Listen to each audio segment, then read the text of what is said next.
వీరలక్ష్మి గత సంచిక తరువాయి. ఆ రాత్రి వీరలక్ష్మి తన గదిలో మంచం కిటికీ దగ్గరగా వేసుకుని, ఒక పెద్ద కత్తి దిండు కింద పెట్టుకుని నిద్రపోతున్నట్లు నటిస్తూ పడుకుంది. ఒక రాత్రి వేళ దొంగ వెంకయ్య తన 5గురు తోడు దొంగలతో వీరలక్ష్మి ఇంటికి వచ్చి, వీరలక్ష్మి కోసం వెతుకుతూ ఆమె దగ్గరికి వచ్చాడు. ఆ గదిలో ఆమె ఉందో లేదో అని దొంగ వెంకయ్య కిటికీలోంచి తొంగి చూశాడు. పడుకున్న వీరలక్ష్మి కాస్త చటుక్కున లేచి కత్తితో వాడి ముక్కు కోసేసింది. వాడు బాధతో ఏమీ మాట్లాడలేక తన ముక్కు కోసేసిందని వేలుతో కిటికీ వైపు చూపించాడు.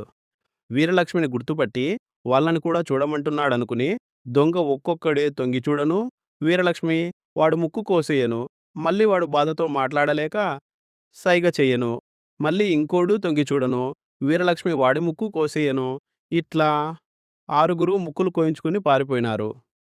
అందులో ఒకడు ఏమి జరిగిందోనని అగ్గిపుల్ల వెలిగించి అందరి మొహాలు చూసేప్పటికీ ఎవరికీ ముక్కులు లేవు. ఓసి వీరలక్ష్మి, ఎంత పని చేశావే, ఉండు ఉండు, నీకు తగిన శాస్తి చేసి గాని వదలం అని తిట్టుకుంటూ ఇళ్ళకి చేరుకున్నారు దొంగలు. మర్నాడు వీరలక్ష్మి ఆ దొంగల ముక్కులన్నింటికీ ఉప్పు కారం బాగా పట్టించి ఓ పల్లెంలో పెట్టి ముసల్దాన్లాగా వేషం వేసుకుని కర్ర పట్టుకుని వణుక్కుంటూ నడుస్తూ, ముక్కలండి ముక్కులు, ముక్కులు లేని వాళ్ళకి ముక్కులు అని అమ్ముతూ బజార్లోంచి పోతోంది.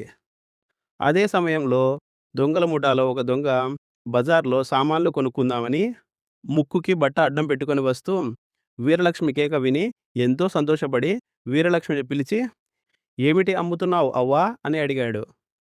ముక్కులు నాయనా, ఇవి మంత్రించిన ముక్కులు. ముక్కులు లేని వారు చెరువులో స్నానం చేసి ఈ ముక్కులకి సాంబ్రాణి ధూపం వేసి అతికించుకుంటే ఎప్పటికి మళ్ళీ ముక్కు అతికిపోతుంది అని చెప్పింది. వాడు భలే సంతోషించి ఒక్కొక్క ముక్కు వరహా చొప్పున ముక్కులన్నీ కొనుక్కుని ఇంటికెళ్ళాడు. ఒరేయ్, మంచి ముక్కులు చాలా తెచ్చాన్రా అని తను తెచ్చిన ముక్కులని తన స్నేహితులకి చూపించాడు. పాపం వాళ్ళందరూ చెరువులో స్నానం చేసి ముక్కులకి ధూపం వేసి అందరూ తలో ముక్కు తగిలించుకున్నారు. తగిలించుకోగానే ఆ ఉప్పు కారంకి, గుగ్గిలం ఘాటుకి ఆ పచ్చిపుండు మీద బగ్గుమని మంటలు రేగాయి. ఇక లబో దిబోమని మొత్తుకుంటూ ముక్కులు అవతల విసిరి పారేసి తమ ముక్కులన్నీ బాగా కడుక్కుని కొబ్బరి నూనెలో రాసుకున్నారు. ఓసి వీరలక్ష్మి, ఎంత మోసం చేశావే, నీకు తగిన శాస్తి చేసి గాని వదలం అని తిట్టుకున్నారు. ఎంత ధైర్యం కలదైనప్పటికీ ఈ మాట వీరలక్ష్మికి గుండెల్లో రాయి పడింది.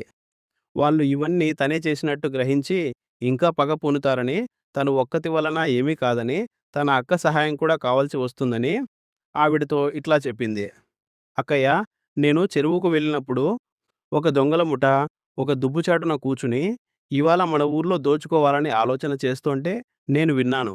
ఎందుకన్నా మంచిది, మనం ముందుగానే జాగ్రత్త పడదాం అని అబద్ధాలు చెప్పి అక్క సహాయం కూడా తీసుకుంది. ఆ రాత్రి అక్కా చెల్లెళ్ళు ఇద్దరూ కలిసి వీరలక్ష్మి గదిలో ఒక పెద్ద రాతి బండ దగ్గర పెట్టుకుని దొంగ నిద్రలు పోతూ పడుకున్నారు. అర్ధరాత్రి దొంగ వెంకయ్య అతని ముఠ వీరలక్ష్మి గదికి కన్నం వేశారు.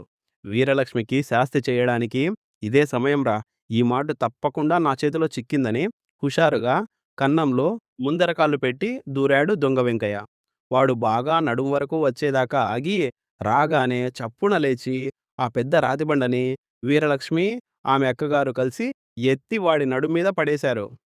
ఆ బరువైన బండ మీద పడంగానే వాడికి స్పృహ తప్పిపోయింది. బయట కాచుకున్న 5గురు దొంగలు బండ పడిన చప్పుడు విని చచ్చామర్రోయ్ అని పరుగు తీశారు.